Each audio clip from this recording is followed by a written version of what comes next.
UP में मुफ्त बिजली के वादे को लेकर अखिलेश यादव का बड़ा बयान। सरकार आने पर 300 यूनिट फ्री बिजली देंगे।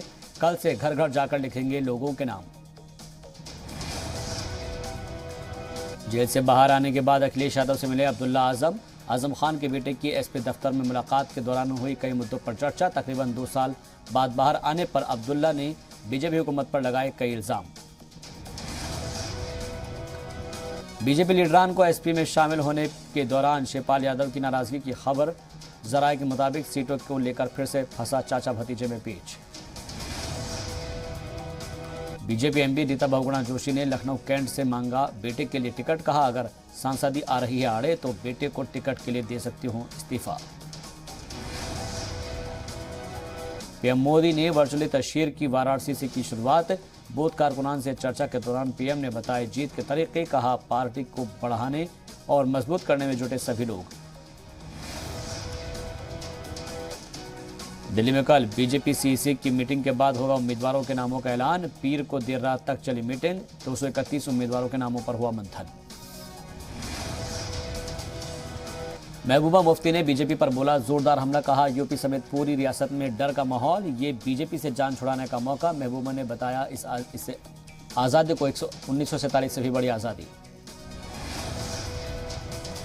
यूपी में इंतखाबी कमीशन का बड़ा फैसला। वोटिंग के दौरान नहीं लगेगी असातिज़ा की ड्यूटी। आंगनबाड़ी वर्कर्स की भी ड्यूटी नहीं लगाई जाएगी। वोटिंग सेंटर्स पर इन्हें इंचार्ज भी नहीं बनाया जाएगा। भगवंत मान होंगे आम आदमी पार्टी के पंजाब इंतखाब के सीएम का चेहरा। दिल्ली के वज़ीर आला अरविंद केजरीवाल ने किया ऐलान। पंजाब इंतखाब का सीएम चेहरे के लिए किया गया था ऑनलाइन पोल। ओपिनियन पोल में उत्तराखंड के सीएम के तौर पर हरीश रावत सबसे आगे 41% के साथ रावत हुए लोगों की पहली पसंद। मौजूदा सीएम को 17% लोगों की हिमायत। गुज़िश्ता 24 घंटे के दौरान कोरोना के 2,38,000 नए मामले दर्ज। 1,57,421 लोग हुए ठीक। 310 मरीजों की मौत। एक्टिव केस की तादाद बढ़कर हुई 17 लाख के पार। भारत में बच्चों का वैक्सीनेशन भी तेज रफ्तार से जारी। अब 3,50,00,000 से ज्यादा बच्चों को लगी वैक्सीन की डोज। वजीर सेहत ने दी मुबारकबाद। पुणे में पिकनिक मनाने जा रहे कुछ लोगों को लेकर जा रही बस के ड्राइवर की तबीयत हुई अचानक खराब। इसे 42 साल की एक खातून ने 10 किलोमीटर तक बस चलाकर ड्राइवर को एक अस्पताल में कराया भर्ती। कोलकाता से 750 किलोमीटर दूर पहाड़ी इलाके में अनोखी पहल। पाल की एम्बुलेंस के जरिए प्रेग्नेंट खातून को पहुंचाई मदद। दिल्ली के राजपथ पर यौम जमहूरिया परेड की रिहर्सल। आज से मुसलसल 4 दिनों तक दिल्ली के कई इलाकों में रूट डायवर्जन। शिमला में जोरदार बर्फबारी के बाद सफेद हुए पहाड़। महकमा मौसमियात के मुताबिक फिलहाल राहत नहीं, अभी जारी रहेगी बर्फबारी। रामबन में जम्मू श्रीनगर कौमी शाहराह बंद। रामबन के सेरी में भारी लैंडस्लाइड के सबब किया गया बंद। कनाडा में भारी बर्फबारी का लोग उठा रहे हैं लुत्फ। बर्फबारी के सबब कनाडा में हर तरफ हो रही है बर्फ ही बर्फ। अमेरिका के जनूब मशरक रियासतों में बारिश और बर्फबारी का दौर जारी। अगले हफ्ते तक तेज हवाओं के साथ जारी रह सकती है बर्फबारी।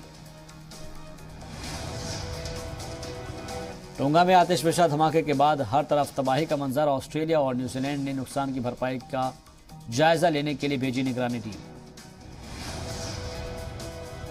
यूएई के अबुधाबी हवाई अड्डे और तेल डिपो पर 3 बड़े धमाके हुए। हमलों की जिम्मेदारी यमन के विद्रोहियों ने ली।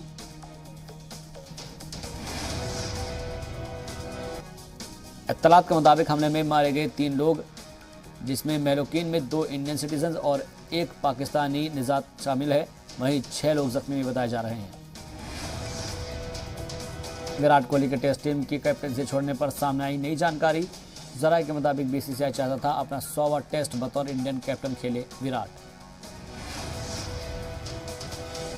इंडियन क्रिकेट टीम के साबिक ऑलराउंडर युवराज सिंह ने ऋषभ पंत को टेस्ट टीम का अगला कप्तान बताया। हालांकि बीसीसीआई की तरफ से अभी तक कोई ऑफिशियल अनाउंसमेंट नहीं किया गया।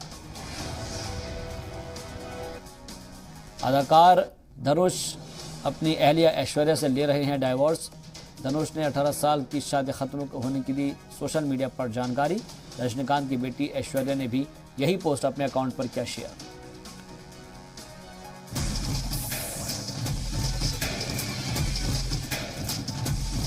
5 मिनट 25 खबरें प्रेजेंट्स केसरी मरहम एवं तैलम 1957 से दर्द पे सबसे ज्यादा असरदार।